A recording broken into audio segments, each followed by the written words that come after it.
What's good, everybody, and welcome to another episode of the Big Ticket. I'm your host, Vick3, and this week, hey, we talking about these Eagles making it to the NFC Championship game, and I brought three guys, three fans, two from the Twitter Spaces. You know, the masters of Twitter Spaces got to get their names out there and their voices heard. So, I got to bring those guys along. But first, let me start off with a very good friend, a guy who's been with me from the beginning. Let me bring on my guy, Lindsay Enzo. What's good, Lindy? Oh man, another NFC Championship game, like you're saying, and I'm trying to speak it into existence right now, man. I got everything from the Super Bowl win right here, ready to go. Come on, man. 3 o'clock can't get here soon enough. Definitely, definitely. I hear you. I hear you. And let me bring on my next guest. We got my guy, like I said, from the Twitter space sphere. We got my guy, Freak Eat Hurts. What's good, my guy? What's up, Vic? What's up, Lindy? Man, it's been a long week, man, but it's finally here, man. Oh yeah, there's a lot of anticipation going into today's game, and we'll talk about it. But last but not least, we got my guy, another guy, like I said, from the Twitter spaces. I feel like these guys bring a lot of good conversations that a lot of people aren't hearing. So you know me as a fan, I'm gonna try to bring them out and try to put them out there as much as possible. We got my guy, the power within. He's a Jason Kelsey fan, by the way. What's Yeah, good, my guy? Jason Kelsey's biggest fan of the Sun, the Southwest, Delaware County, smartest man. Let's just say I've been waiting for this so goddamn long. I'm sick of waiting. 3 o'clock. Let's do this. Come on, baby. I need my birds on. Definitely go birds. But before we get to everything, let's get to the people who took out the time to come through today. So let's say what's up to the people in the chat. We'll start off with Jinx. Appreciate you, my guy. Long time. You know what I'm saying? He's always with me. We got my guy Jadis. What's good, Jadis? ECG family member, you know what I'm saying? He's always coming through. Appreciate you. Yes, sir. We better win. Also, my guy Nightings. Thank you. Coach, what up, my guy? Appreciate you for coming through. Also, Jadis again one more time. But like I said, let's start it off. And Linda, you kind of alluded to it. So let me start off with you. We talked about it a little bit backstage. So let me just get it out there. As a fan, what are your thoughts about the Eagles making it to their second NFC championship game in the past 5 years? I think it's easy to speak for any Eagles fan. The more wins we see, the greedier we get. Because we're just tired of the disrespect across the league. And this team has this many Super Bowls, this, that, and the third. But it's about updating your resume first and foremost, and that's what the Eagles have been able to do for the last almost between the last 5 to 10 years, ever since our Super Bowl run, and just I don't know if a team. I'm sure there's a couple of teams out there, but I don't know if there's truly a team that has matched the same kind of turnaround that we did, spanning from that 2020 season, and everybody just freaking out. Like, wait a minute, we took Jalen Hurts when we already have a franchise quarterback in place, and lo and behold, nobody's seen this coming to where in 2 years that he would be an MVP candidate. But there's a lot of there's a lot of um, there's a lot of factors of history trying to repeat itself here. Second year head coach, much like Doug Peterson, getting us the number one seed. Second year quarterback, who's really a third, but it's his second year starting. MVP contention. The only difference is, well, knocking on wood. I'm not going to mention that, but you guys know where I'm going.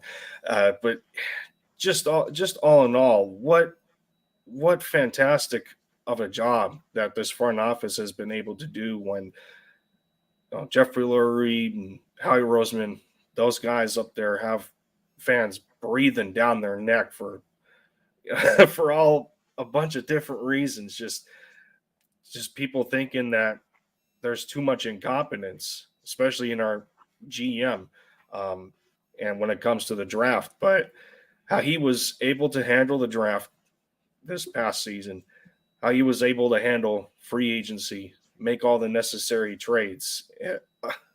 I'm still speechless how this season turned out. And the best part is that this is only the beginning.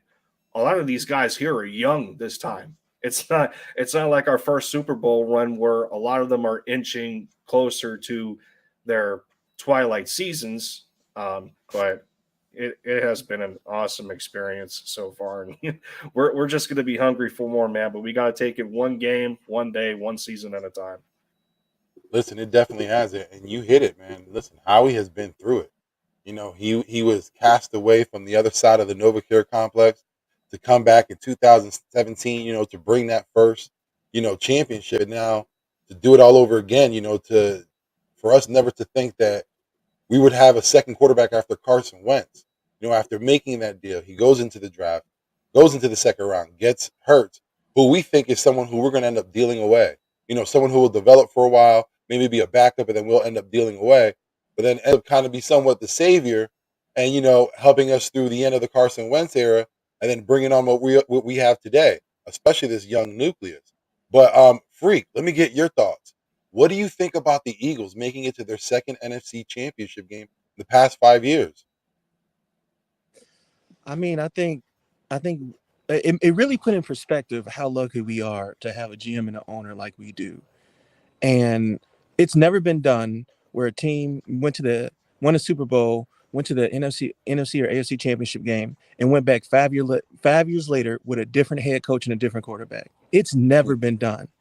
So for them to turn this thing around so quickly, and for Howie, for number one, for Lowry to find a coach, especially to have so much scrutiny when, to get rid of a Super Bowl winning coach, the coach that won you your only Super Bowl, things don't work out, and to find another coach that was overlooked pretty much because no one was looking at Sirianni, really. So, but the thing is, Lori's always been really good at finding head coaches, and even with I know probably not so much with Chip, but Chip still won like Chip still had a winning record here. So it's Mm-hmm. not like it was like a really horrible hire. But like, and then the thing is with another thing with Lori was he was the one that really wanted Hurts. Lori was the one that wanted Hurts. I don't know what it was that he saw in Hurts, but from everything I've heard, it's like his interview, he just said, we cannot pass on this guy. And he Yeah. convinced Howie, and then went down. So we've just been lucky to have such great leadership for us to get back in this situation, because we've seen like the Lions, we've seen organizations that continue to mess up, continue to don't draft well, continue to don't hire well, and they're in purgatory for how long? Mm-hmm. So we're just very fortunate, man. Yeah, we definitely are, man. Listen, like I said, Jalen Hurts has been a pleasant surprise, a huge surprise. And one of the things I said from last year is you just want to see steady progression. And listen, it has gone leaps and bounds more than what I think any of us would have expected. We were just thinking about maybe like a couple of more touchdowns through the season, better passing yards, a better game throughout the season, maybe further in the playoffs. But to say like to have an MVP performance, we're talking about now the NFC Championship game. Hopefully, like I said, hopefully, and his first Super Bowl performance. But let's not look past that. Let me get to you, my guy, Kelsey fan. What are your thoughts about the Eagles making it to the NFC Championship for the second time in 5 years?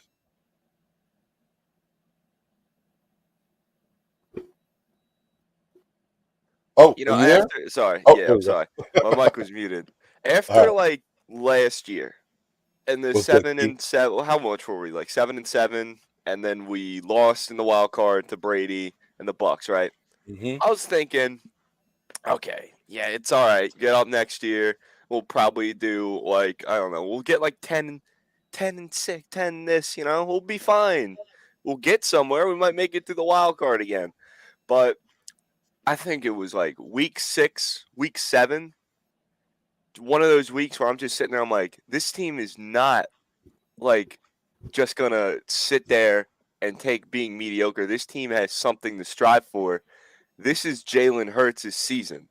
Mm-hmm. This is when they take it all the way or bust. And as you can see, they're taking it all the way. I mean, if you want to look at another franchise right now that has a franchise quarterback that's gone completely to the shitter, Dallas with Dak. Come on now. and we swapped out our quarterback that was throwing us the shit. And what happened? Yeah. We're on an MVP caliber run. Our head coach, who should be nominated for a coach's award, ain't getting shit, but he's still coaching games. Great. And our defense, who is literally, might I say, the only team in the NFL to go 4 players plus 10 sacks in, what was it, history? I might be wrong. This might be hyperbole, but this team is something special, and they're proving it to everyone. Even if they look another way, you can't ignore what's coming up in the rearview mirror. Yeah, definitely. And they have a lot of similarities to that, 2017 team. Like the moves that Howard made, with the way the team's playing, the way they're getting along. There's a lot of similarities. But let me ask you all a question, and I'll start with you, Free. What were your thoughts on, the Eagles against the Giants? What did you think about that performance? 38-7. That was a dominant performance. So what did you think about that?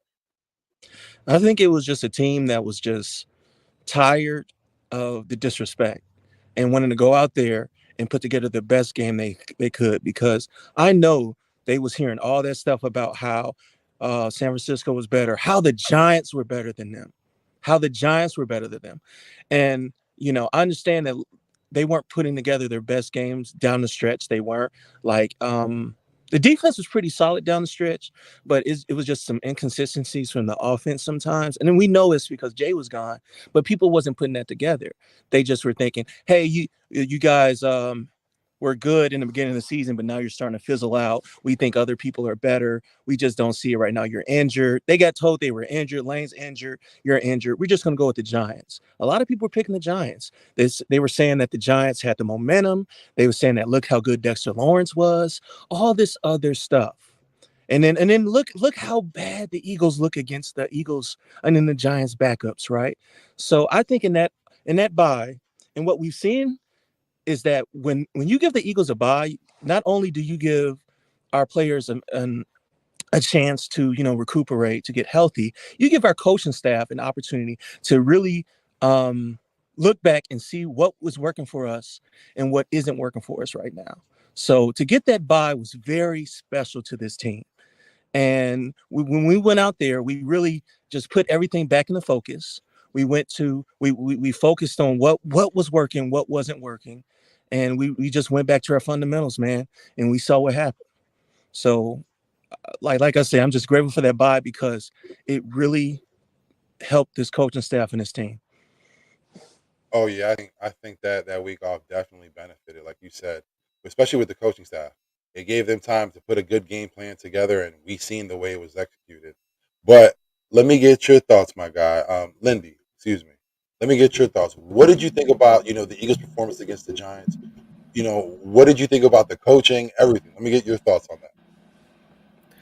It was a near perfect game, and who would have thought that it would be a 38-7 finish on the anniversary of our previous NFC Championship game at home against the Minnesota Vikings? I thought it was just um, I thought that win was just even sweeter than it looked, as a whole.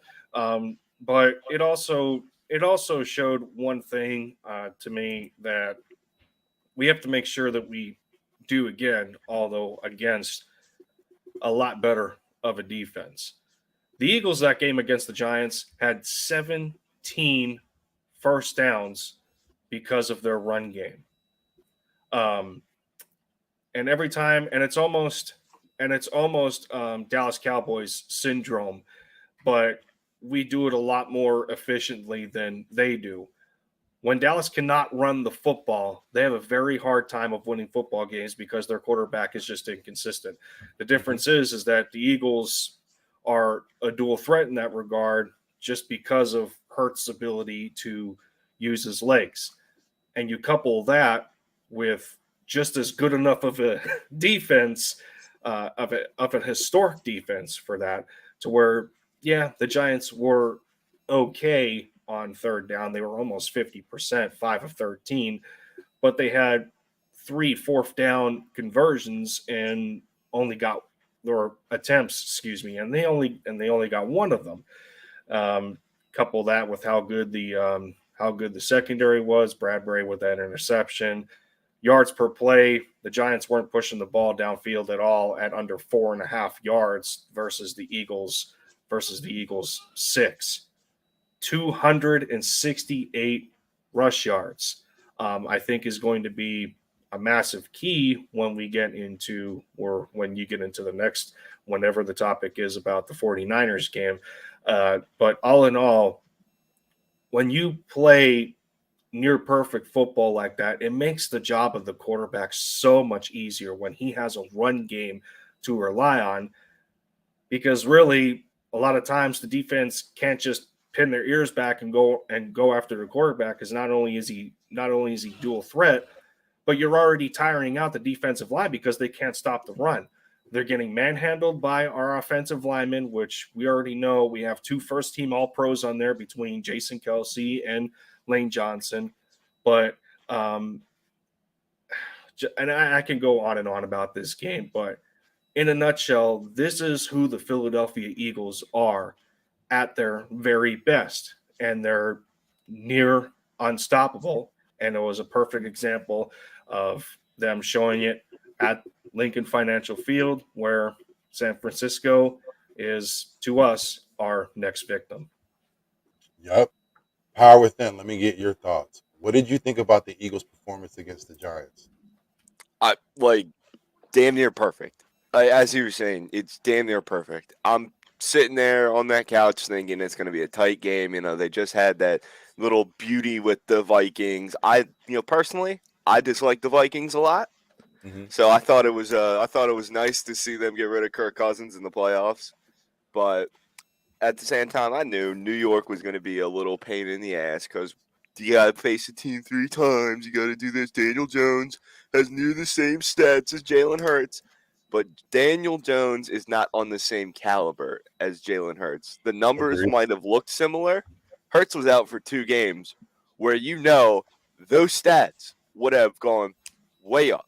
If he was playing at Dallas, if he was playing the Saints, those numbers would have looked way different. And it wouldn't even have been a conversation that Daniel Jones and Hurts are in the same league. Mm-hmm. And that proved it. Everything proved it. I think the thing that proved it the most to me was they were like 4th and 8, and they tried to go for it on 4th and 8. And that was when I knew this is over. They're not getting back from this. They're done. They can score 1 touchdown, but it's going to be done. It's going to be done and over with. They're not going to go anywhere in this game. Our defense was eaten. Bradbury with the pick. I honestly thought Blankenship was going to get an interception too. I thought that would have been awesome. I love that guy. I don't know why, but the white safety, Mayo Missile, he's the best. Mayo Missile. All right. I knew that one. I like Blankenship. I think the kid has a nose for the ball. I think he has a pretty good future, especially, with him being a rookie. He was put in a pressure situation, and he didn't play bad. It wasn't like the greatest, but again, he didn't play bad, and you've seen that he has some signs. Looks like there's a good future with him.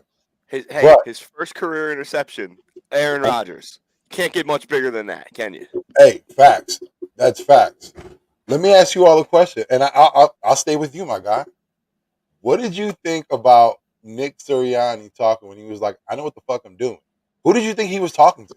What was that all about? He was talking the side ref. I think the side ref was saying something to him, and he said, "I know what the fuck I'm doing." Nick Sirianni. I'm coaching the Eagles. I know what I'm about. I thought that was a pretty boss moment. I didn't know what was going on. You just see the camera pan right to him, and he just screams right in it. I didn't know if he was celebrating a touchdown or what. I was hoping he wasn't, but Freak, let me get your thoughts. What did you think about Nick Sirianni's comments? Listen, I love Nick. I love Nick because he shows his personality. That's why the players love Nick. They know he's genuine, bro. And then like the reason he was telling him, because the ref, because he was down there near the end zone, and the ref was telling him you can't be down here, and he told the ref, "Hey, I know what the rules are. I know what I'm doing, bro." And he told him, but it's just the way he told the ref that. And we saw in that whole game how much how much he loves the game of football. He's jumping up and down. He celebrates the player. He's grinning at the camera. It's just he just shows his emotion. He is so, even though he may not be from Philly, he is so Philly. He is so us, bro. He has that confidence. He has that swagger. And it just, and you can, and people hate him. I don't know if you know this, Vic, Lindy. People that, like, there are so many fan bases that hate Nick. They want you to be stoic and show no emotion. They expect you to be a certain way as a coach. And it's like, but that's why our players love him. They love the fact he's young. They love the fact he has so much energy. And it's just, and I don't care about what any other player has to say about him. I don't care what any other fan base has to say about him. As long as the players are playing hard for him, like, and Nick works hard, bro. He deserves everything that he gets. So, like, I had no problem with it, but I I did think it was wild though. Heck yeah. And you know what? Like when you see stuff like that, and especially when they score, you see him looking at the camera, like those moments endear him so much to this fan base. Like he's quickly become one of the favorites again. When Nick Sirianni first came through, everyone thought he was a bumbling idiot. That first press conference couldn't go any worse. Pat McAfee has been making fun of the man for about a year and a half straight, but the guy rolls with the punches. You know, you might make fun of him, but he'll still come out with quotes like, you know, you gotta water those plants. You got to see how they grow. You know, little things like that people made fun of, but now when you see him, there's a method to that madness. And you know, he knows what he's doing. But Lindy, let me get you, what do you think about Nick Sirianni's comments? It's just it's just him going against the it's him going against the stereotype, man. You know, just the straight up seriousness that we know most coaches to be. And there's I think Mike McCarthy was one of those until he gets in his his state of nervousness. And you can, you know, Bill Belichick is another awesome example of that. One of those types of coaches. He's actually a better example. Excuse me. I just like to poke fun at the Dallas Cowboys. I'm sorry, but Oh no, in that any is so much event, allowed on this channel. You have free reign to do that as much as possible. but in any event, it reminds me of the fact I feel Sirianni is probably the next punching bag for that, because for how many years, and although he was applauded for this because it worked for him, he had the genius behind the fun. Uh, but weren't the same people doing this to Sean McVay as well, coach of the Rams? So I mean, it's the first one of the first years of success for Sirianni, and it's not being portrayed in the same light, and yet, okay, well, it's just another punching bag. I is the best I could call it, but that's what happens when you have a pure at heart players type of coach that loves what he does, and he loves winning because football is his game to him. This is his love. Much like we have come to know a lot of our Eagles players to view it the same way, treat everybody as a whole in that kind of family environment. So it's his it's his overflowing passion for the game and wanting to accomplish the ultimate goal, just leaking out just leaking out when it does. But no, I've loved it since the beginning. And you know, he's just proving people wrong game after game and season after season that, okay, you can make fun of me at my very first interview. Okay, well, who got the Eagles their best record in franchise history? That guy did. Yep, talk about it. Talk I about it. just got to say too, Eagles coaches through history have always been the butt end of jokes. Like everyone will say, like, "Oh, this guy did that." Think of all the Eagles coaches from like history, the great ones, the Buddy Ryans, the Andy Reeds, the Doug Petersons. Every one of those guys had a personality to them. Hmm. Even if Andy Reid's was a cheeseburger or two, Doug Peterson's was ice cream. Buddy Ryan was bullying Tom Landry until he retired, and whoever else we've had, think about it. All these coaches have a certain way the team looks, whether it be a defensive team, offensive strike team, the McNabb era, whatever. All of our coaches are different. They're not just some plain generic calm on the sidelines. No, they're excitable. They're yelling. They are like the fans. Yeah. And that's the I, best way you can describe them. I honestly think, like throughout history, like the most that has been closest to the fan, for us in the past is probably like Dick Vermeil. Andy Reid probably comes close to it. But Nick Sirianni, I think, is fastly becoming, that one, like the people's champ, like that people's coach. He's one of the regular guys. You hear stories of people seeing him out in the streets at weddings. He has no problems taking pictures to the fans, getting in fights with fans. If that ain't more Philly, I don't know what is. You know what I mean? So like Nick Sirianni, like I said, I think he's quickly endeared himself to be probably like one of the favorite coaches that Philadelphia has had, especially in recent memory.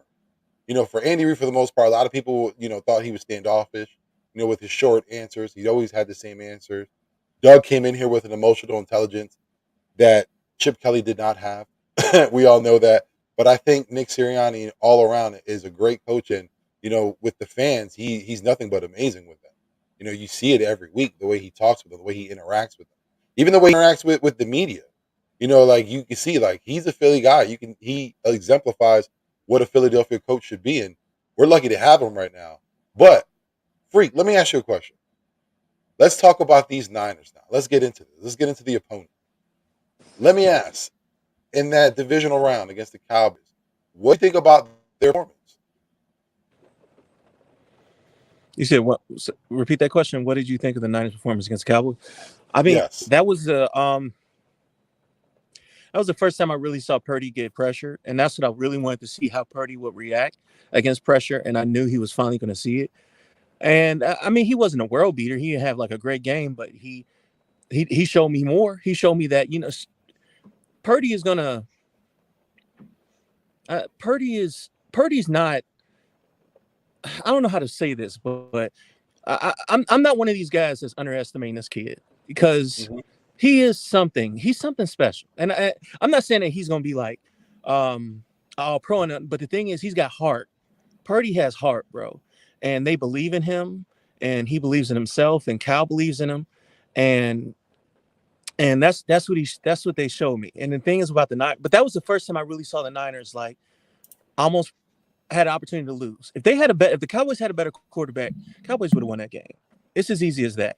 Because their defense came to play. They were getting pressure on Purdy.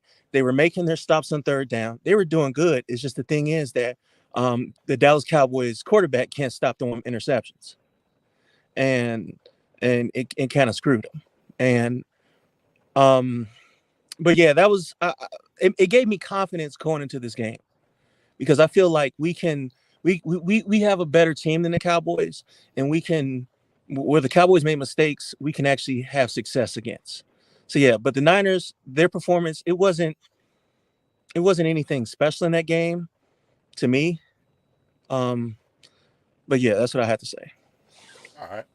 Power within. What did you think of the Niners' performance against the Cowboys? Sorry, my mic was muted again, but You're I fine. thought it was I thought it was a sloppy game. I thought that was like a drag out fight till the end, and I knew the Niners were gonna win it somehow because it's Dak Prescott in the playoffs. All right, it's like a Boston Scott touchdown against the Giants. It's an inevitability. Dak, I don't know what it is about the Cowboys. Are they cursed or something? But 28 years of failure and it's nonstop. Come on. And seeing like Brock get the pressure and how the defense reacted and the what the fuck is going on last play where they flattened Zeke Elliott like a whopper. Speaking of whoppers, how about Brett Maher, the kicker? He's probably going to be working at Burger King soon. His ass should be put out for. So not only did I don't know if you guys saw this on the replay, but when his kick got tipped and blocked, right? It was already going to careen to the left. So even if he got the kick up, it would have missed. Oh, That's listen. that's not good. That's not good. Fate will always step in front of the Cowboys and deny them a Super Bowl appearance. Listen, I told y'all, 29 years and counting. That's what we're gonna go with. I'm skipping this 28th year. We're going to 29 years and counting. I celebrated the 30, demise. 30 years, I think we should all send Jerry Jones a big card. Oh heck yeah! But let me just shout out a couple folks that just came through. First of all, let me just shout out my guy, Stats Guru Don. Thank you, appreciate you so much, and thank you for the update. Elijah Mitchell will be inactive for today's game. That will be very effective when you talk about the San Francisco rushing attack. Gentlemen, real quick, let me just put you on the spot right now. What do y'all think about this and how it will impact the game? Lindy, let me start off with you. Elijah Mitchell was one of the, was part of the Hydra in terms of the running game for the 49ers when you also include the likes of Christian McCaffrey. But I think it could also open some more opportunity if they choose to use Debo Samuel and McCaffrey as a tandem, being that Elijah Mitchell is out for this game. So I would not be surprised if they try to use Debo Samuel the way that he really used to be used as a dual threat that way. But when you got a guy who I think was second in terms of rushing yards a game, averaging with Christian McCaffrey. So McCaffrey averaged 68.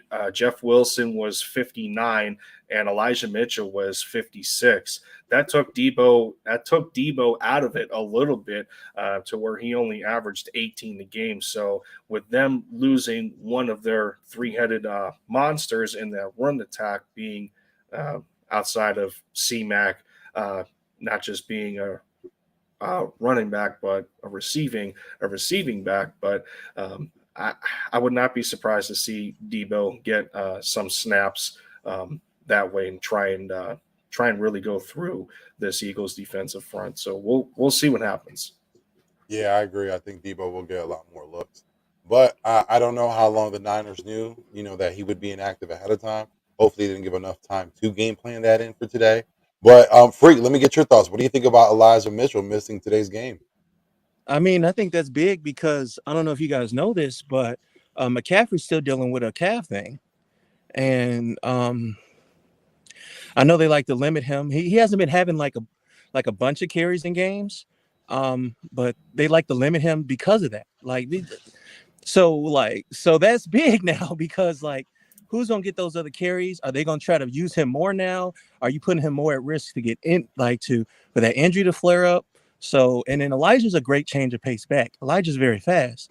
So Mhm. it's I think that's an advantage for us. But it's still it's that's a big part of what they were gonna try to do today. Run on us. It is. Run on the edges of our defense. So I think it's a very big development. Oh, definitely. And listen, that's two starting running backs right there. We're talking about that we were looking down the barrel, and now we're only facing one who's, like you said, who's injured. So that benefits us. But let me get your thoughts, Power Within. What did you think I about mean, this Elijah Mitchell inactivity? it cuts down their run game. It helps our defense greatly, honestly, because with Jordan Davis and all those boys in the center, if they only got to focus on one man, and let's be honest, we know Debo will be used probably, and if McCaffrey's still injured, I would feel bad if he got hurt, Hmm. but there's a more than likely chance he would get hurt. Our defense hits hard. If he's still dealing with an injury, if they don't pull him out, there's some bad's gonna happen. I feel bad to say that, but we've seen how plays like that can go. Remember, years ago, with this is just another team, but Kansas City tried to run the ball, and I think Mahomes' legs was hurting, and someone hit Mahomes, and his leg literally went sideways. So if shit happens, I feel like it's gonna happen because they're trying to put the weight of the game on one player, and that's a self-inflicted gunshot right there. It's gonna screw them over if they do that, but who knows? I Yeah, yeah. yeah, I really think that it's gonna be something that'll affect them. But like Lindy said, I think we're gonna see a lot more Debo in that running back style like they did last year. So, and you got to think about Kyle Shanahan too. The guy's a mastermind. He knows this offense in and out. He's the mastermind of it. Yeah. He he doesn't need much time to spruce up his game plan to today. I'm pretty sure that's what San, he's working on right now, and he'll be working on it as he goes along the game. yeah, and San Francisco still has Jordan Mason, who, although he doesn't get the ball very much, he still averages about 6 yards a carry on about 3 carries a game. So, for anybody to get chunk yardage in certain situations, they still have him to fall back on as well. But at the end of the day, your playmakers are going to be the ones that get the ball the most, the ones that they want to keep a consistency for. So, if it means that this opens the door for Debo Samuel, I would not bet against it. So, the Eagles, yeah, and we'll get into it deeper, but the Eagles have their hands full today. They do. Defensively, they do. Oh yeah, they definitely do. But let me ask you all a question, and I'll start out with you, Power Within. What were your thoughts, and do you think that from that Niners game watching, was there anything that the Eagles could exploit in today's game?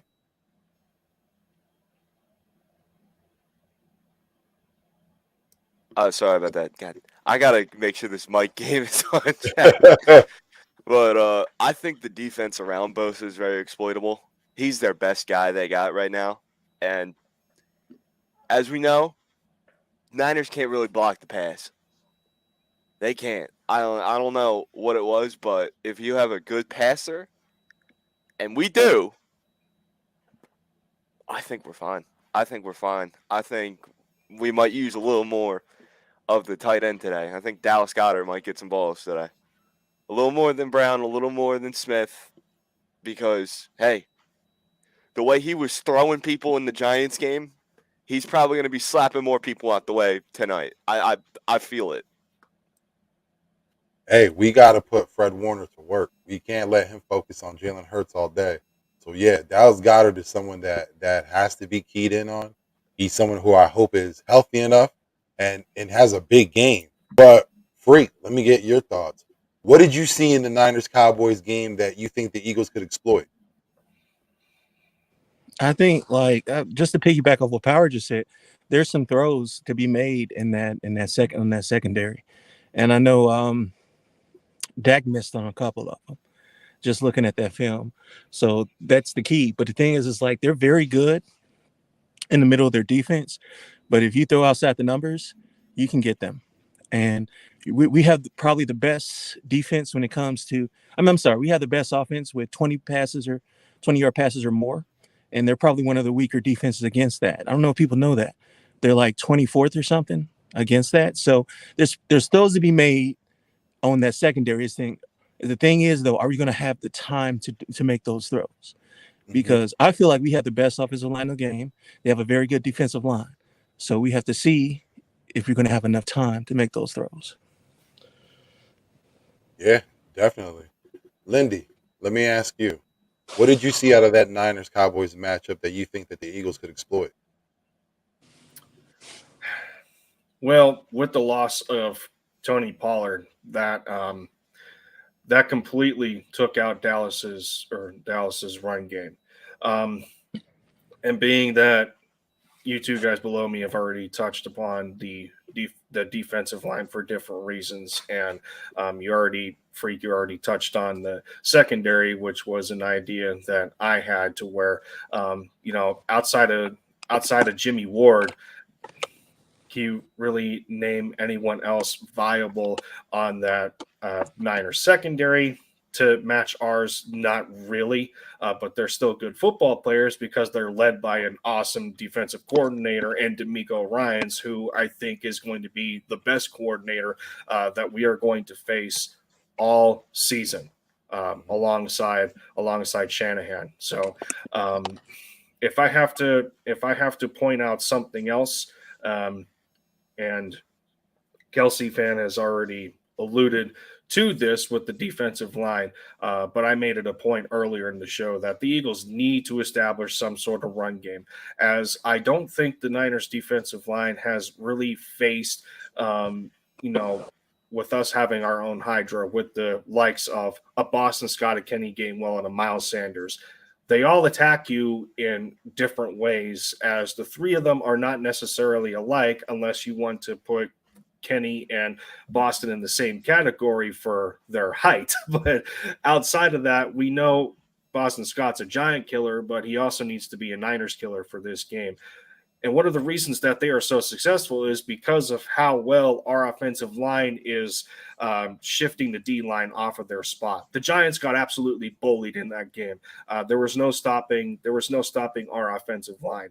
So being outside of Bosa, who, my goodness, there's nothing else I can say about this kid. But when you have him as a threat on on the outside, setting the edge, if you can really get the inside zone going and try and push into that second level, where I know guys like Fred Warner and Dre Greenlaw are going to be waiting, that opens up play action if your run game is successful, and that is going to leave a long day on the Snyder secondary to keep up with guys at the likes of Quez Watkins, Devontae Smith, AJ Brown, Zach Pascal needed in certain moments that can really give a bit of a change of pace because nobody's targeting him as much as everybody else.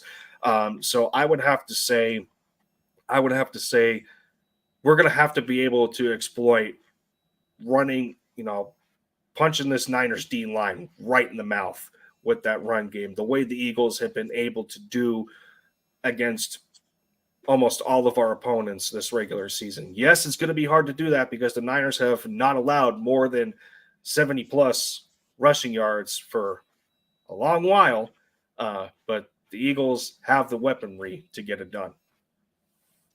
Yeah, they do. And, like it's been said many times, the number one rated offense will be the Eagles going against the number one rated defense in the Niners. One thing about the Niners, man, I mentioned it before, their linebackers specifically, their safeties, they study the game. They're studying their opponents. If you seen Fred Warner last week, that man was reading the plays. He was in the backfield not because of his physical presence, because he knew what was going on before the play was even called out. Fred was in that backfield because he knew exactly what the offensive coordinator was thinking, the way that offensive line lined up. He got everything, and he got that defensive line. And he's going to be studying the Eagles and what they've done this whole season. So right now he's that quarterback of that defense, and they got to keep him in check. Like I said before, if it's with Dallas Goddard, keeping him busy all day, they need to do what they can to keep that man in check, especially their safety. But Lindy, let me stick with you. Talking about Brock Purdy, a lot of conversation has been made about this guy. There's a lot of pros, a lot of cons. A lot of people say that, he's an up and coming player. A lot of people say that, he's just like Jalen, a system of the offense. But let me get your thoughts on Brock Purdy and what makes him so dangerous. I think what makes Brock dangerous is he he has Shout out to you, such he has such a duo of qualities going for him. Is that number one, he knows how to manage the game very well so far in his career. Number two, he has the personnel as a whole to back him up. When you got a Kyle Shanahan, when you got a D'Amico Ryan's over there as your defensive coordinator, when you have the defense that you do, the number one defense in football, and when you have the playmakers, as a whole to be able to come up with the amount of success that you have and know what your strengths and weaknesses of your teammates are, then I think that's the overall sense of what I get with him being dangerous. He knows how to manage the pocket. He has enough athleticism to take him on his rollouts. But the one thing I fall back on, and yes, it has set him up for the playoffs very well, and it has set him up to have a fantastic regular season to starting. Um, he's not a quarterback that pushes the ball down the field. When you come in averaging only 153 yards a game in 9 games, yes, you're playing winning football. But for an Eagles defense, especially this secondary, to be able to shut down as much as they possibly can against a lot of top offenses, minus that Cowboys game for reasons that we already know of. Um, Brock Purdy has only faced one top 10 defense since he took over for Jimmy Garoppolo, and that was the Washington Commanders. They were the seventh best in the league. Everyone else was close to the bottom of the pack. Seahawks were in the mid 20s. Arizona was in the 20s statistically. There was a lot of teams on that. There was a lot of teams on that schedule that did not have very good defenses.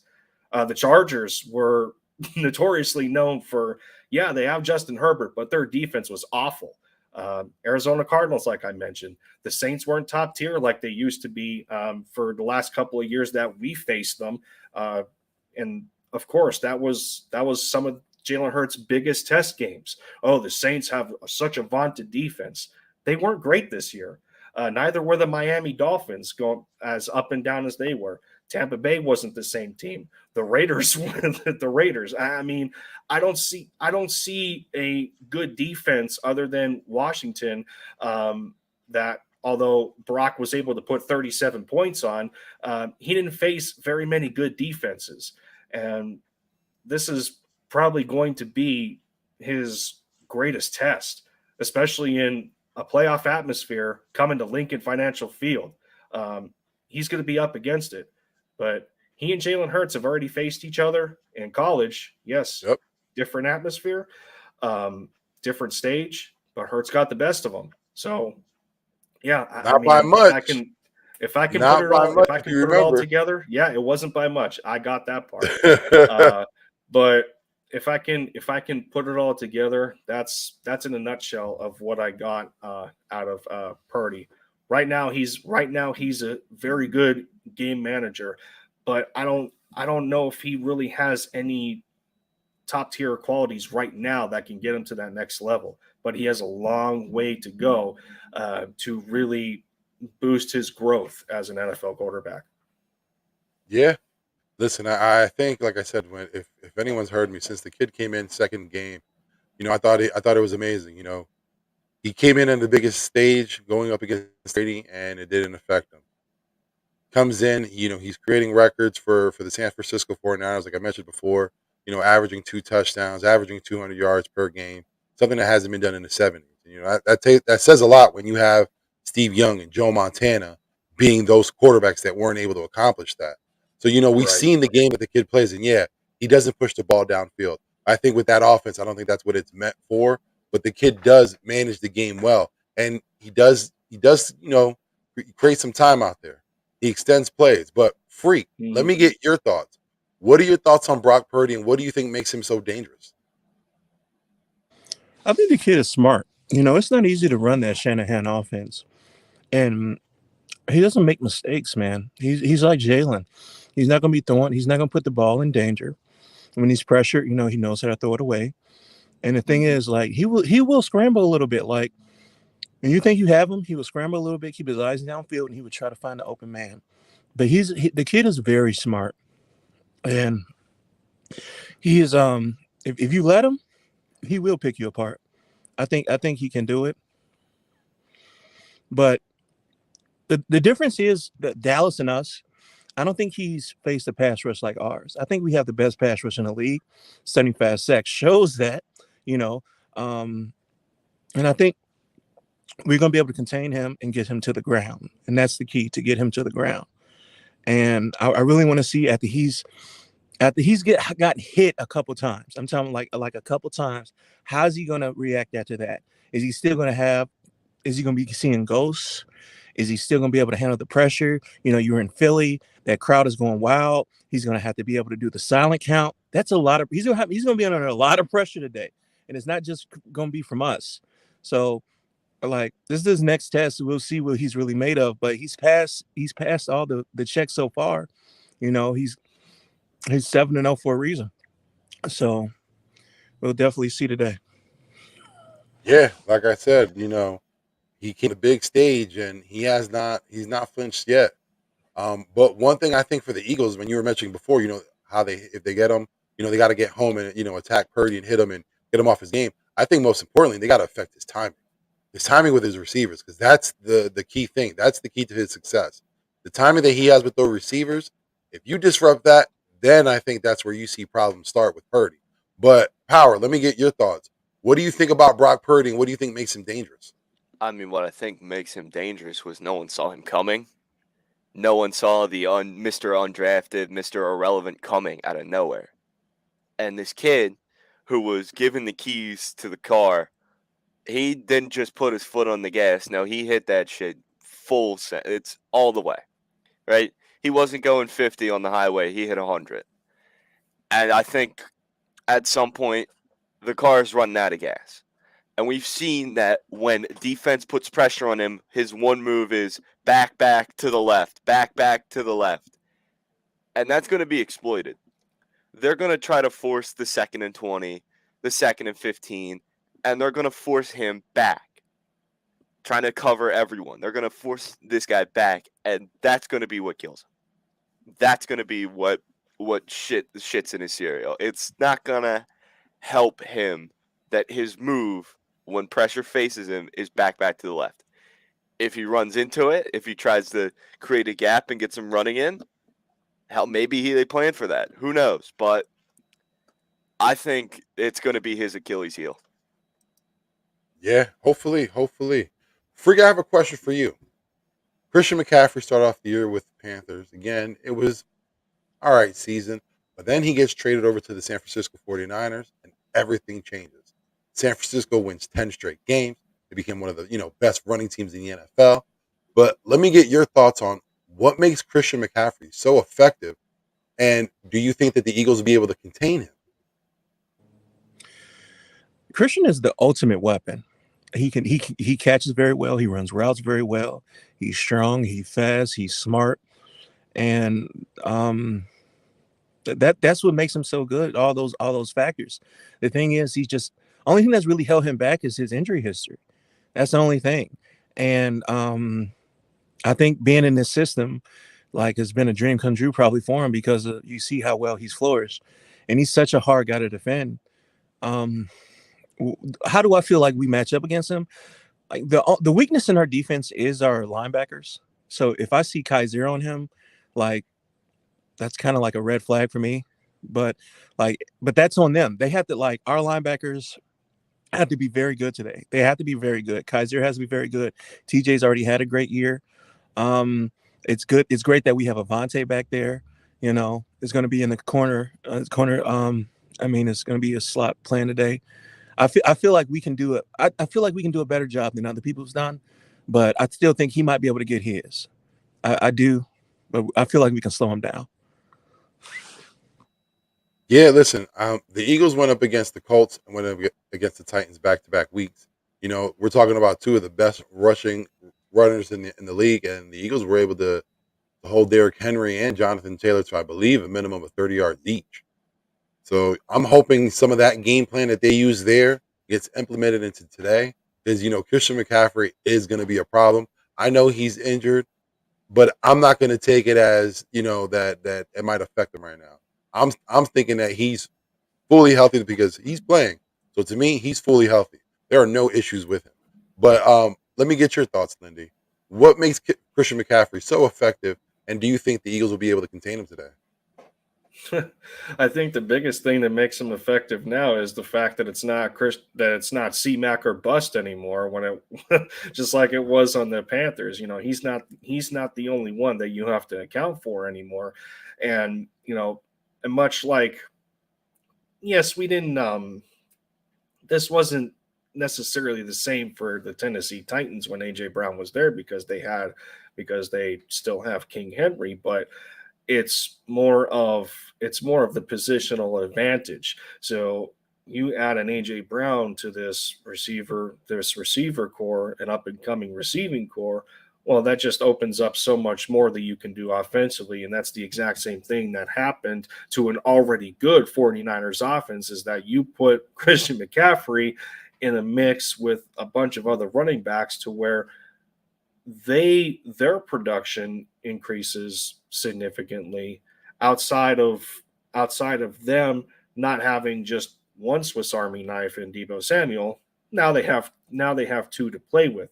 So it just really opens up everything offensively to be a more productive offense. So that's the biggest thing. That's the biggest takeaway that I get out of this with CMAC's effectiveness in a Niners offense. And granted, well, in terms of offensive play calling, it's a lot better than the Panthers. But overall, like you said, how our defense was able to manage some of the best running backs in this game, and granted, McCaffrey is not much of a he's not much of a pure rusher, the way Jonathan Taylor is able to do that, and Derrick Henry is able to do that. But it just goes to show that when the Eagles are at the top of their game from a run defense standpoint, there's a lot of teams that are in for a long day. Saquon didn't really have a great game against us in the divisional round. Yeah, he Yep. had one breakaway run for about, what was it, 44 yards or so, but take that away, and I think he was under 3 yards a carry. So, Yeah. yeah, overall, it's just when you already it's the fact of when you add a great player to an already great offense, and the talent just compiles into a bigger monster, and that's what CMAC has done to the Niners offense. Definitely. And one of the things that that's underrated is his speed. The guy is Mm-hmm. so shifty, has great hands. And one thing that's underrated is how intelligent he is. He's a very smart runner when he has the ball. He knows when he has to get physical. He knows when he needs to get out of bounds. Although he's injured a lot, that isn't to the fact that he's out there creating a lot of contact. That's definitely not why he's getting injured. But let me get your thoughts, Power. What makes Christian McCaffrey so effective, and do you think our Eagles will be able to contain him today? Honestly, I think what makes him effective is that man, he can run. He can run through basically anything. He is a bullet.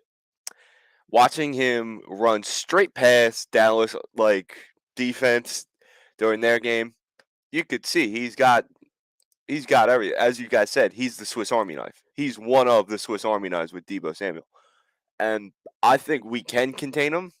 As we said, he's got the leg issue. I feel like that's going to hinder his performance today if it hasn't already. It's going to definitely keep him back from being 100%. And now it could be a situation where he gets hit a little too hard, he goes down, that's it, game's over for them. But who knows?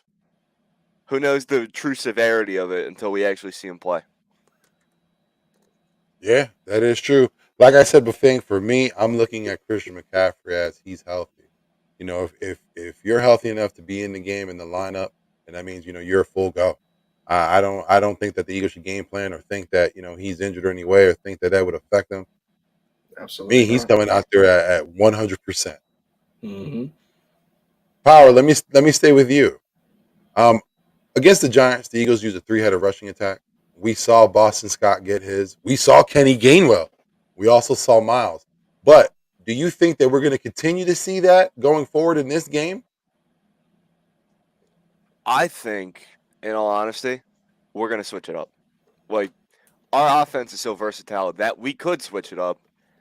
And we will most likely see some Goddard. We'll always see Goddard because he can push you out the way. He's big, he's tall, he'll throw you out the goddamn way. But I think Brown, he wants some touchdowns. As we all know, the prima donna thing everyone thought, but no, he was just hurt. But come on. AJ Brown touchdown. I'm thinking we're definitely going to see some running game. From who? You never know. We could get another Gainwell run in out of nowhere. We could get a Boston Scott sneak in. We could get anything. This offense is unpredictable. And at the same time, you know who it's going to. You just can't stop them. If you Yeah. know who it's going to, you still can't stop them. They're going to get that first down, or they're going to get that second down and short, third down and short, and they're going to push it no matter what. Even if they got to sneak it, they'll get it in. They'll get a first down no matter how long it takes. Hey, like I said before, man, the Niners are a team that will study an offense. And, like I said, it's Fred Warner and crew. They know what goes on with that offense. They figured out alignments. They're a very intelligent defense. If there's one team that we can say, that we can get any yard against, it has to be against the Niners because, like I said, like you were saying, they might know the play, and they very well will know the play, what's going on. So they'll be ready for us. But Freak, let me get your thoughts. Do you think that the Eagles will continue with this three-headed rushing attack against the Niners? I don't think to the extent of how we did against the Giants. I think Miles will get most of the carries, and then like of course we have Kenny on third down. But I think Miles is going to get most of the carries this game. And when talking with Niners fans all week, they feel like they can stop our rushing attack. They're very confident that. But the thing is about our Russian attack is that you have so much stuff that you have to defend. It's so hard to defend our Russian attack. Well, and especially our zone reads and our RPOs. Like you have so much you have to take account for. Not only but we have the best offensive line in the game. So I feel like we can push those guys off the ball. And one thing is, we can run at Bosa's side. We can run at Bosa. Bosa is not the best at stopping the run. He is not. He's great at everything else, but when it comes to just being a run stopper, that's not like a big part of his game. So I do see that. I do see us running at him. But I think that Jalen's been very good at making the right decisions, reading linebackers, and I know that Fred and their defense is very good. Like their linebackers are very smart. But the thing about we can have one coverage and we can do a bunch of things off that one thing. We can do that off of one lineup. So it is still hard for them to try to predict what we're going to do. So it's going to be down for execution. And like I say, it's very hard to figure out where we're going to be and do it. But no, to answer your original question, I think it's going to be mostly Miles today and little Kenny. I don't know if we're going to get much Boston today. All right. Yeah, listen, I think they all perform, especially Kenny Gainwell. I think he's someone that we should try to look to more, see if we can get him as a change of pace. Boston, we know what he can do. There's no secret with him. But Lindy, let me get your thoughts. What did you think about the three-headed rushing attack, and do you think that's something that we'll implement in this game? I think it just boils down to the point of if it ain't broke, don't fix it. Um, I understand that against the Niners, this is probably going to be the best core linebackers that the Eagles are going to face all year between Fred Warner and Dre Greenlaw. Fred is a first team All Pro for a reason. He is athletic enough to even drop back and keep with the best of receivers in coverage at the second level, which a lot of that was apparent on the film against the Dallas Cowboys. But one area where the Eagles have advantage is the amount of athleticism our offensive line has. Just and like I said about getting the D line off their spots and attacking the middle, going right up the gut against the Niners. If the Eagles have success early, especially their linemen downfield, uh, which they are built to do, and um, this is what Jeff Stoutland built these guys to do for the amount of power that they have to get to the second level, just to continue to create blocks. I think that's where most of our proficiency is going to lie because it really doesn't matter at the end of the day who the running back is back there, so long as they take the correct lanes and know when a hole is open or closed. Much like we've seen year after year, Miles struggle with that at points. But I think he was pretty fantastic against the Giants.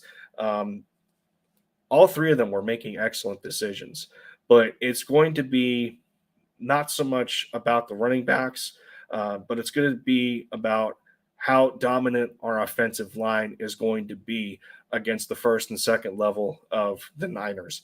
Getting Jordan Mailata out there, the big freight train that he is, pancake blocks. Lane Johnson, he can get some pancakes in there sometimes at some points, so long as he stays healthy for this game. Knock on wood. Again, he's out there, avoided surgery to be out there with his men, because that's what we know our Eagles of doing. They're out there for each other. Landon Dickerson, Isaac Seumalo, one of my biggest unsung heroes for this season. As soon as he made that change from the left to the right side, because he understood in keeping Landon and Mailata intact on that left, those two twin towers that they are, to be able to take advantage of defensive lines on that side. Yeah, overall, like I said, to nutshell it again, it doesn't matter to me who the running back is in this offense. If that offensive line is clicking on all cylinders and they are unstoppable, no matter which running back we have back there, they're going to be unstoppable as well.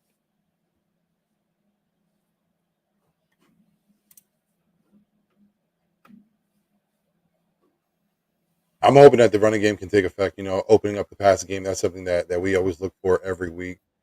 But like I said, with this Niners defense, it's going to be very difficult. We're going to need to rely a lot on this rushing attack, and hopefully they're able to come through, whether it's with a three-headed rushing attack, Miles, Gainwell, whatever it is. I just hope that, we're able to press along, because like you said, this will be the best linebacking core that we faced all season. But let me ask you this. I'll stick with you, Lindy. Shane, he's been in a couple of interviews throughout the playoffs. It looks like he's getting a second interview with the Colts. It looks like he might be their leading candidate. Do you have any concerns that this may take away his focus from today's game, or hopefully in the future, if we pass along this, go to the Super Bowl? Do you think that will take away from him focusing on the game? No, no, I absolutely don't, and I think there was rumors of Brian Johnson's departure as well, Hurts quarterback coach, but I don't know how true that one is either. You already know how I feel about that. I would have to say, like, in terms of Shane, I think this is what he wanted when he was over with the Chargers too, when they had Justin Herbert and everything, and the amount of time he and Sirianni have spent together, wanting this as a whole.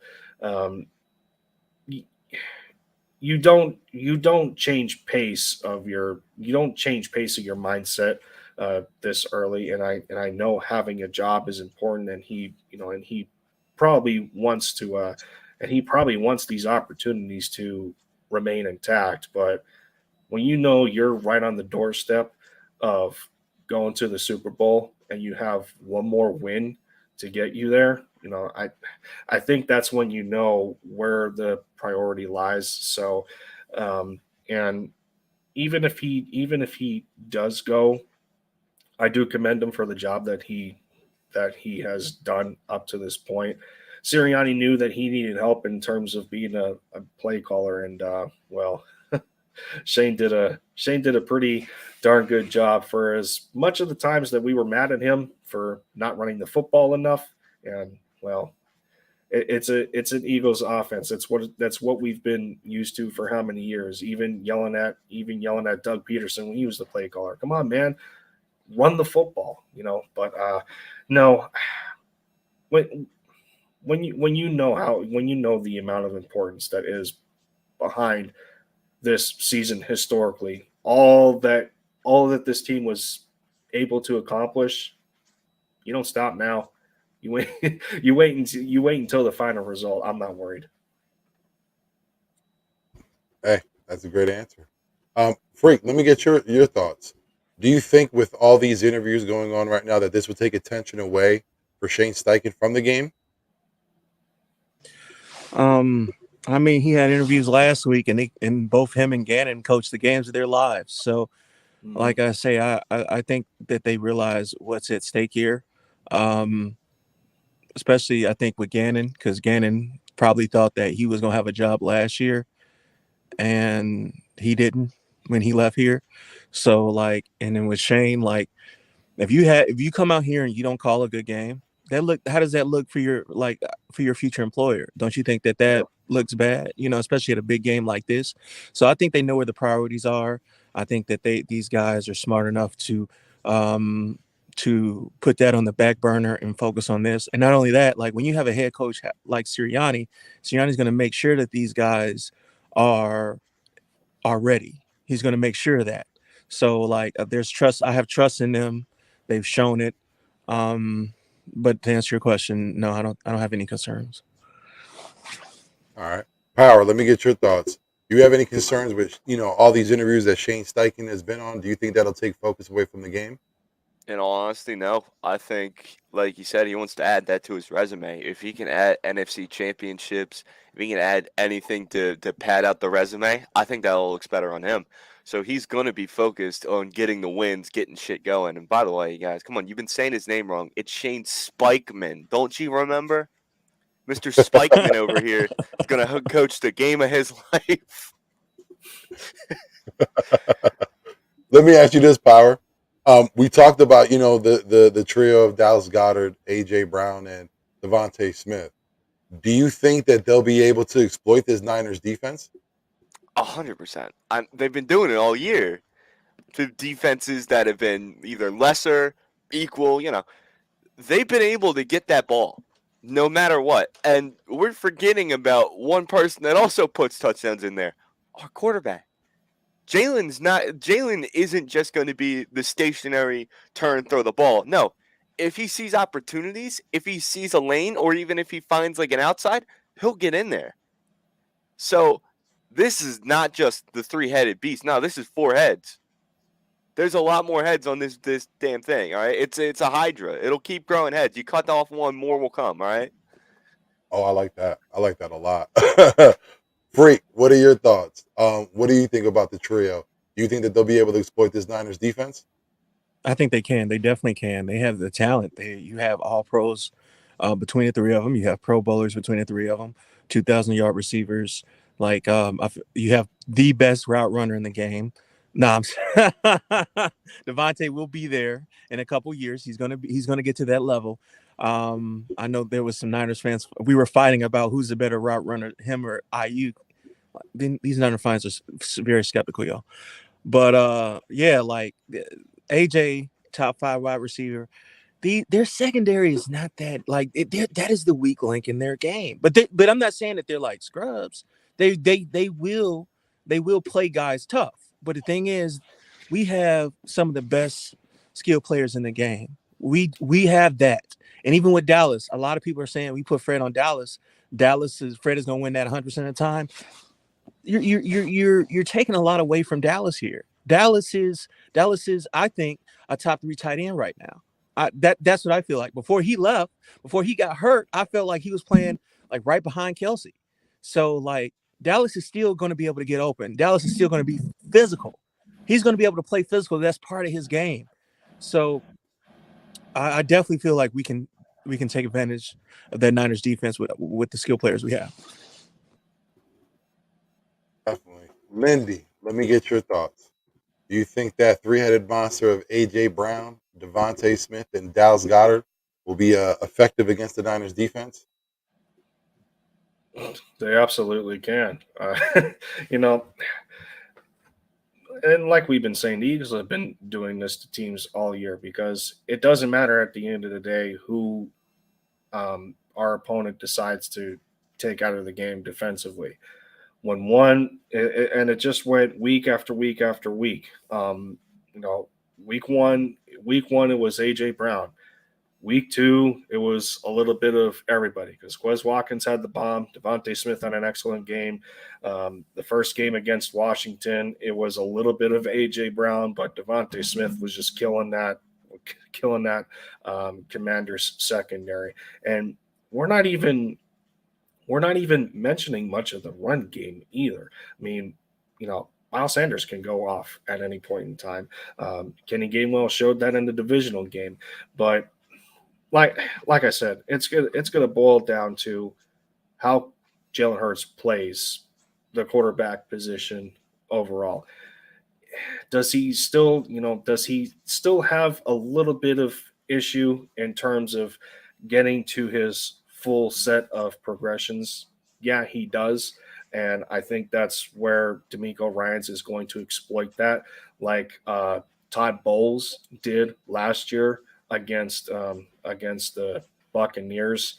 He made Hurts very antsy in the pocket, did not give him enough time to throw the football, and I think that's what ultimately is going to happen in this game. D'Amico Ryans is going to come at our offensive line hard, very hard. Um, uh, you know, smash mouth type of football. But it's going to boil down to how Hurts is going to be able to manipulate the defense. We're talking about the linebackers here again, Greenlaw and Fred Warner. If he's able to toy with them with his eyes the way he was able to against the Giants, keep them guessing, keep them guessing. It's gonna be a recipe for success. But um, at the end of the day, the the pass catchers, the receivers mean nothing if your quarterback isn't in tip top playing shape, uh, playing the most consistent football that he can. So they're they're they're going to be as good as Hurts takes them. Definitely, definitely. Before I get to my next question, I want to stick with you. I want to stick on your thought on that. So my guy Tim in the building. You know what I'm saying? You might see him come up under Nikki Farrell, but he's using he's using his wife's cell phone. I know he's watching on her cell phone. Get yours fixed, my guy. Appreciate you for coming through. I love you, bro. But you talked about, Lindy, about how the Niners will attack Jalen Hurts. But let me ask you this. How do you see matching up against the Niners defense? How do I see Hurts matching up against the Niners defense? Well, I think he's smart enough to understand that he's going to make them pay where they hurt the most. Um, so long as our pass protection is there, you have the receivers to take advantage of a secondary again that isn't the greatest in terms of efficiency. The Niners all year in terms of third down conversion, they were middle of the pack. They were 16th in the league at 39%. We know the Eagles are very efficient in terms of their short yardage. They were fourth in the league in third down conversions at 46%. They were fourth in the league at fourth down. They're third in the league at red zone. A lot of areas where the Niners do struggle. Now, again, it's kind of across the board that you're going to see teams struggle a little bit in the red zone because you're working with your backs against the wall, and you're limited in terms of schematics on how to stop the offense. But in those instances, the Niners weren't very good. They were 20th in red zone touchdown percentage with 57%, whereas the Eagles were top five. So I think I think Hertz is going to want to make them pay, and he's going to want to make them pay early. Um, if he hits them more of the quick game where the Niners can't react to it quick enough, instead of being a little more methodical, if he takes that path first, attacking them quick and early, and then start to add a little um, more of those long playmaking drives to where the Eagles take advantage of time of possession that allows the ball to stay out of Brock Purdy's hands, then really that they're going to punch their ticket, no pun intended, they're going to punch it to the Super Bowl. So um, that's what I see for Jalen Hurts today. Hey, man, from your lips to the big guy's ears. Freak, let me get your thoughts. How do you think Jalen Hurts will match up against this Niners defense? One of the best qualities Jalen's had all year has been taking care of the ball. and I feel like as long as he's able to do that, we have a great chance to win this game. I've seen this team struggle against mobile quarterbacks. Mariota had success against them. Fields had success against them. Um, and like I was saying before, it's very hard to try to even with all even how smart they are, how fast they are, how good they are. It's still hard to try to defend an offense like ours. And I feel like they're going to try to keep him in the pocket, and but I feel like he's made strides to be able, as long as he's clean, he's made strides to be able to find the open guy. I don't know if you remember that play and know where his timing was, know where everybody is. I don't know if you remember the play against the Giants where they sent a zero blitz and he was able to find Quez, and it was very quick. He had a guy in his space pretty much. Soon as he snapped the ball, he was able to know where people were. Um, that's where he needs. That's where it's going to have to be, and it's I think as long as he is able to stay clean, I think that he can be able to take advantage of this defense. Not so much in the middle, because like I say, they're very good in the middle, but past the numbers, I think he can be able to do that.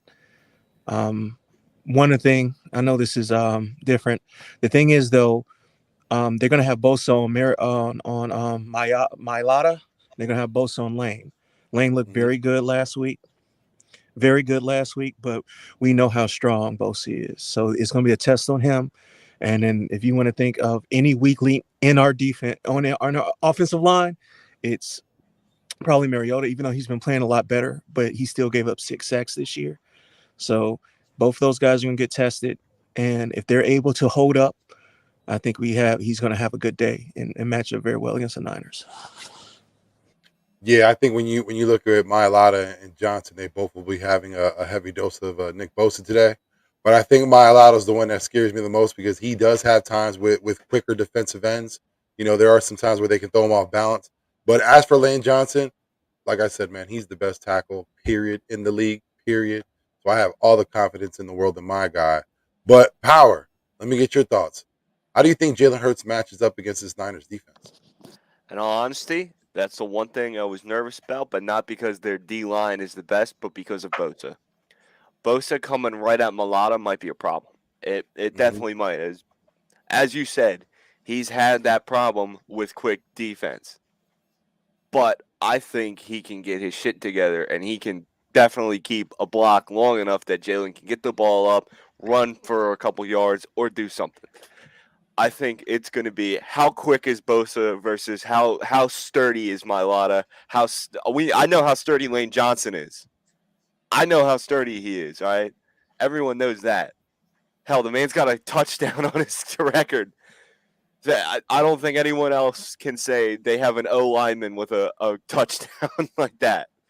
Yep. But it's all up to the O line right now. Jalen can run. Jalen can throw.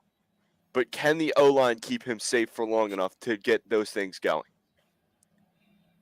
Yeah, Yeah, I think that's Hurts is one of the deadliest quarterbacks when he's throwing when he's getting rid of the football faster than 2.5 seconds.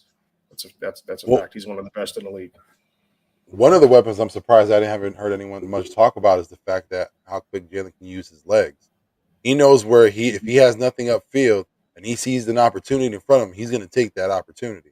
And I think that's something that the Niners haven't seen a lot, this season.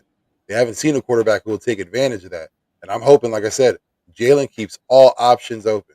Especially like you said, if you see there's an opportunity to get some yardage, then by all means take it. Don't be afraid. Don't think that you're going to win the game by throwing the touchdown downfield.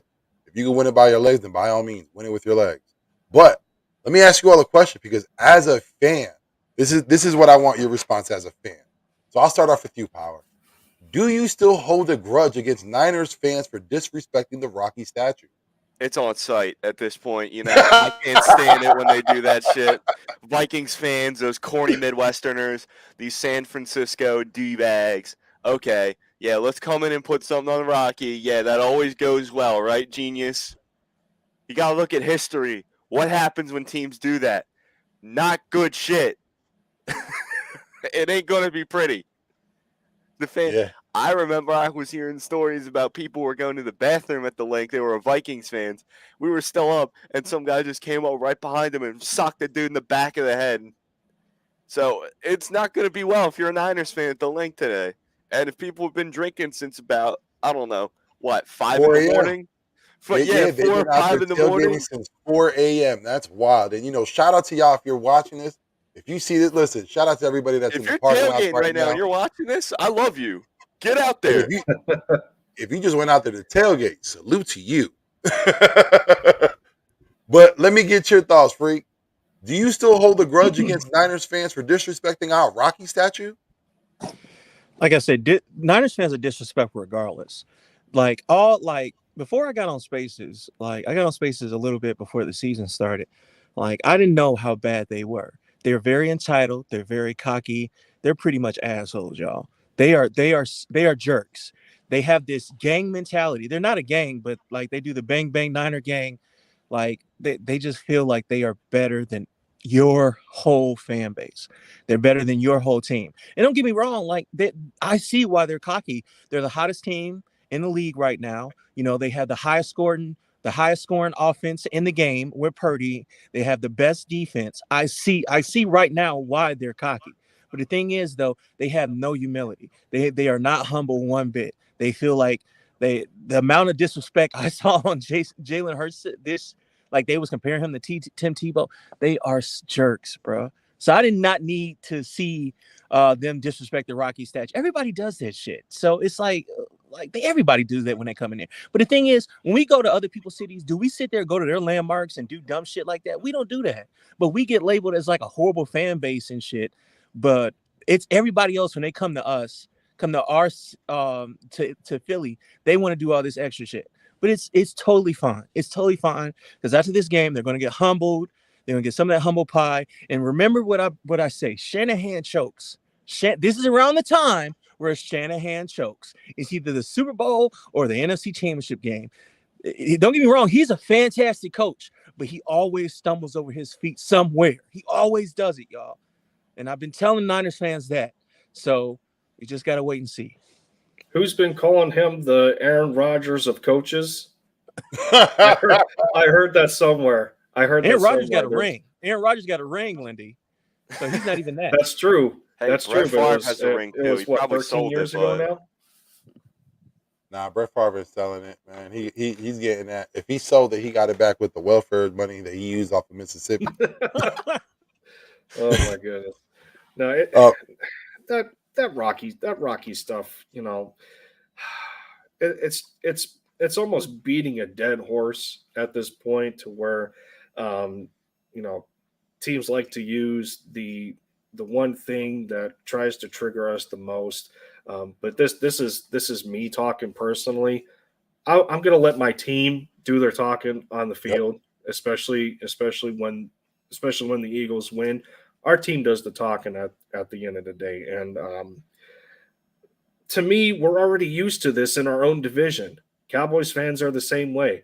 The Giants tried to do it and they fail. The Commanders tried to do it and they fail. So it's always us and the Dallas Cowboys 24/7, and it's nauseating. It's disgusting. The self entitlement. Yeah, we're already used to it. It's just a team that wears red. That's all the way out. That's all the way out west. So, and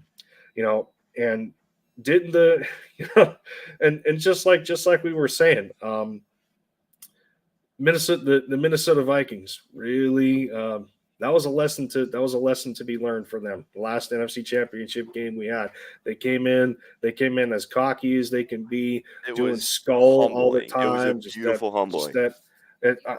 I don't know what it's either this or they're trying to start the YMCA. I have no idea.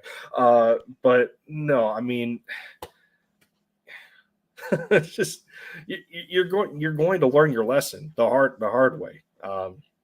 But that it doesn't bother me personally because I know my team's going to do the talking at the end of the day. I don't know if you can hear it in the background. Sorry, but my dad is right now singing. My dad is singing, "We're from Philly, fucking Philly. No one likes us. We don't care right now." Oh man. But I think Freak made a great point Right. where, nationally we're looked at as, one of the worst fan bases in the world. But like you said, when we travel respectfully. We show out. Yeah, we make noise, but again, that's in support of our team. You don't ever hear a story of Philly fans disrespecting landmarks or going over to cities and creating a ruckus. No. We travel well, we respect where we go. You know what I'm saying? Like it's something for us to see an Eagles game not in Philly. So for the vacation. So they're not going to ruin their vacation. Now, when you talk about other fan bases, then when they come to Philadelphia, yeah, they take that as an excuse to be the worst possible fan they can be. And they disrespect, they yell, they get into arguments, with bad takes, and they have profanity over discussion.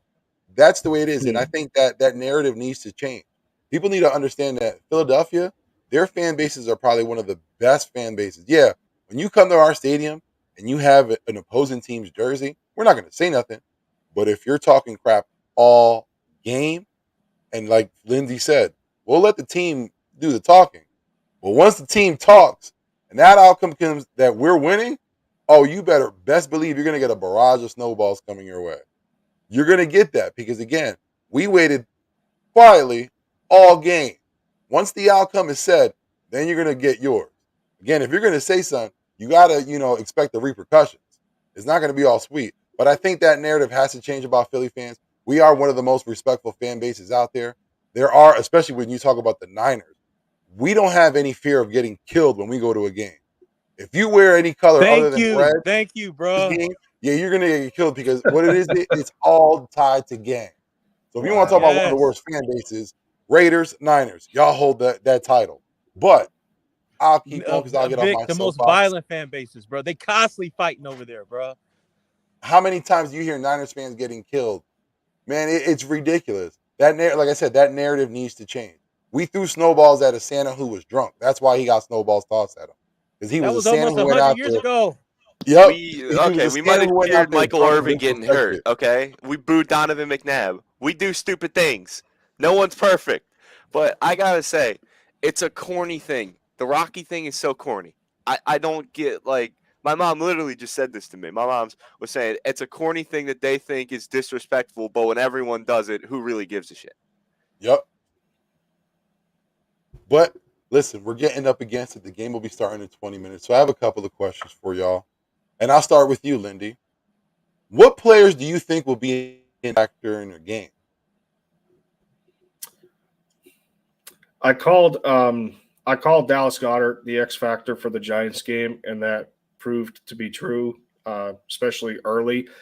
Hurts was attacking the Giants defense with Goddard on numerous big time plays. Um, so hmm, I'm trying to think who I called this time. Oh yeah, I remember because I had my podcast on Tuesday. That's right. My X factor for this game, I had it as Quez Watkins. Surprisingly, just being that I knew that the Snyder secondary is susceptible to the deep ball. And when you got speed on the outside that can take advantage of that, um, and we've known as Devontae Smith being quick in his own right, AJ Brown. But I think this is the time that Quez shows that he is one of our best receivers. I know he's been taking a lot of scrutiny lately, but that's why I have him as an X factor. He was losing a little bit of his role to Zach Pascal, respectfully so for a few reasons here and there. But I feel that if we follow the plan that I think Philly is going to, attacking the Niners early and seeing how they react. Um, I'm hoping that Quez shines in this game and we really get him going when everyone is a little bit warmed up. So for that sake, I had him as my X factor offensively. I like it. I like it. Freak. What do you think? Who do you think will be the main X factor or X factors in this game? I think Hassan. I think Hassan needs to continue to be that game wrecker that he's been, and force fumbles. He's one of the best people at forcing fumbles. Like if you get Purdy, if you get to Purdy, try to knock that ball out of his hands, man, because turnovers is going to be a very big part of this game. Who's ever able to force turnovers will win this game. And another guy, Chauncey in the safety role, we saw how much he can change a game just from baiting quarterbacks and getting interceptions. So I know you only said I'm gonna do two, him and Hassan and Chauncey, those two guys. And Oh then no, on the no, it's offensive side, multiple. It's multiple. oh yeah. And then on the offensive side, of course, Jay, because if Jay has a bad game today, we lose. If Jay's Yep, not, if Jay's struggling today, we lose. So he has to be the guy today. So it's basically that he is the main X factor. And another guy, they're going to try to take away probably they're going to try to take away AJ, their bracket, or do whatever. So it might be a Devontae day. It really might be. So he might really be our X factor today because they're going to try to take away Dallas. They're going to try to take away AJ, and they may just say, "Hey, try to beat us with Devontae." And we know Devontae can do it. He's a big game guy. So those probably my three guys, definitely. four I guys. love the Hassan Reddick pick because a lot of people undervalue the fact that how disruptive he could be. A lot of he gets a lot of half sacks. Yeah, I understand that, but when you look at the game film, in the backfield most of the time. He is very disruptive. Hopefully, he can hit home tonight. But Power, let me get your thoughts. What player or players do you think will be the main X factor for today? So I got to go with 2 from the O line, 1 defense, and 1 offense. All right, we're gonna do it like that. So Mylata, Lane Johnson. I think there's a lot of weight on their shoulders keeping Bosa out, getting enough time for that ball to get going. Those two, it's all the weight of the world, and I know they can handle it. I know they got that. And then for defense, I'm going to go with my boy, my safety, the Mayo Missile, Reed Blankenship. We're going to see an interception from him. We're going to see him run down that goddamn field and get a tutty. I feel it in my bones. I love defense. I love safeties like that you're young, they're ready to go. He's ready to prove himself. He's ready to prove he's going to be a starter next year. I know we got Johnson, we got great players, we got CJ Gardner, we got all that. But I think this kid's special. And then from the O-line, I'm going to go A.J. Brown. I'm thinking he didn't get that much done last game. This is it. We're going to turn it around. Offense is going to flip it up. They're going to change who they get the ball to. They're going to show everyone that they are the unbeatable offense. Number 1 for a reason. Because it doesn't matter who gets that ball. You know it's going in the end zone. You know it's going for a first down.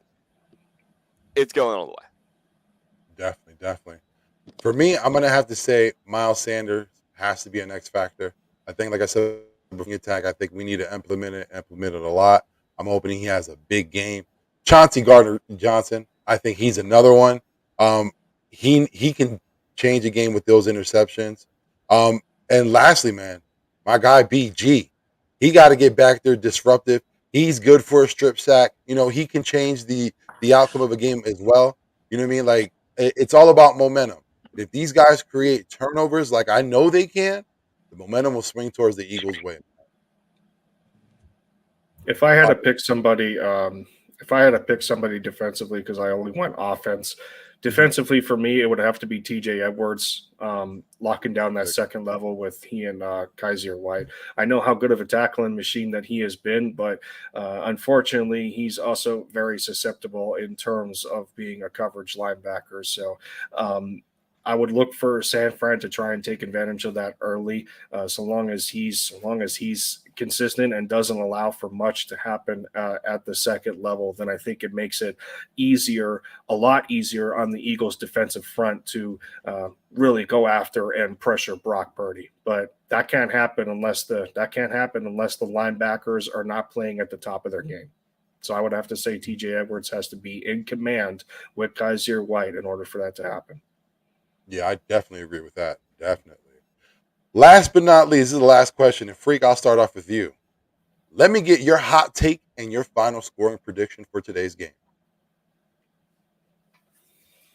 Hot take. Hot take. Purdy has the worst game of his life. Purdy Ooh. looks like a rookie today. And I'm talking about a guy who's actually nervous, makes mistakes, actually looks like a guy who was the last pick of the draft. That's my hot take today. And in my prediction, pain. That's my prediction. I like that. I like that. Power. What's your hot take and final score prediction? I think it might be the opposite. I think we might get an old school college head to head shootout type deal. I think we might get Brock Purdy saying, "This is Jalen Hurts, watch this shit. This is Brock Purdy, watch this shit." It might be a close one. It might be a real clincher of a game, sitting there saying, "Oof, what's going to happen next?" I'll go 34-27. Ooh, I like that. I like that. Lindy, let me get your thoughts. What's the hot take and what is your final scoring prediction? My hot take is that this Eagles defense limits the Niners to under 85 rushing yards. I think they're going. I think they're going to continue their assault and not allowing much in terms of the run game, um, which is going to make Purdy sit in the pocket for longer than he has to because we know we have the secondary to to blanket um, to blanket this receiving core that the Niners have. So long as the D line can get there quick and early, I have us holding the Niners to under 85 rush yards. That would be my hot take. If I had to put a scoring prediction, on this,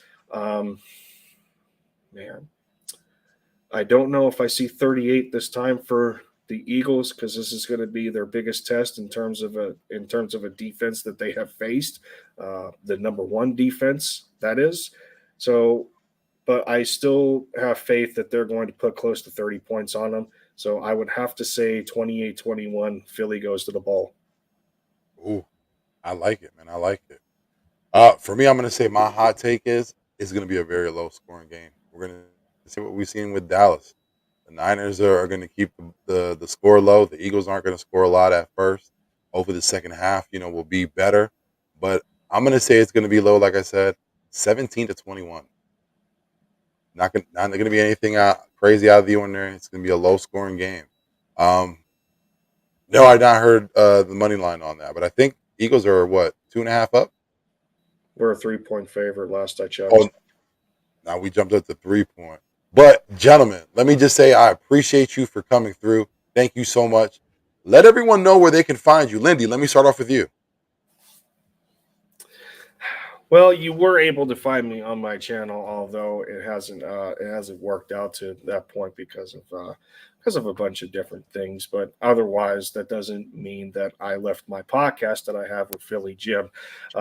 You can find me over there, not just my channel, but you can find me over at Sideline Sports for the LinkedIn podcast that was every Tuesday, and it will be changing because my work schedule is going to be a bit different. But you can find me and Philly Jim over on our podcast called LinkedIn, and we'll keep everybody posted on when the time changes. Hey man, thank you so much for coming on today, man. I appreciate it. Freak, let everybody know where they can find you, my guy. You can find me on Twitter at Team Nightwolf. Go Birds. Yes, sir. Yes, sir. Power. Let the good folks at home know where they can find you. Oh, I mean, you're most likely going to find me climbing a pole on Broad Street or in the back of a cop car tonight, but it's how it happens. No, you can find me on the tweeter as the Power Within NG. You're gonna find me at Wawa, most likely puking in the parking lot, drinking too many Yinglings. Let's go Birds, boys! I'll see you tonight. Have a good one. Fly Yes, with sir. fly. Let's go. Yes, sir. Listen, everybody that came through that is watching, thank you so much. For everyone that will be watching in the future, I appreciate you taking out the time. And listen, like we end this show every week, man. Listen, fly Eagles fly. We're in the NFC Championship game. I hope and pray that we're able to win this. And next week, listen, I won't be on tomorrow. Hopefully, we have good news to talk about us being in the Super Bowl. But I will be away at the Senior Bowl with my guys, Dante, my guy Fishing, and Papa Sora. The ECG family will be representing hard. So we will be out there. Hopefully, we can bring you some great entertainment. Hopefully, you can come and watch us. We will have interviews. We will have coverage. We will have everything you need for the Senior Bowl. So please do not hesitate. And again, listen, if we're able and we're fortunate enough to bowl, best fucking believe I will be back here. The big ticket will be here. Hell, who knows? We might be on Radio Row. Let's see if it can work out that way. But for everyone that came through, everybody who's watching, Lindy, my guy, thank you so much. I appreciate everyone taking out the time. Let's hope for a win. And like I said, fly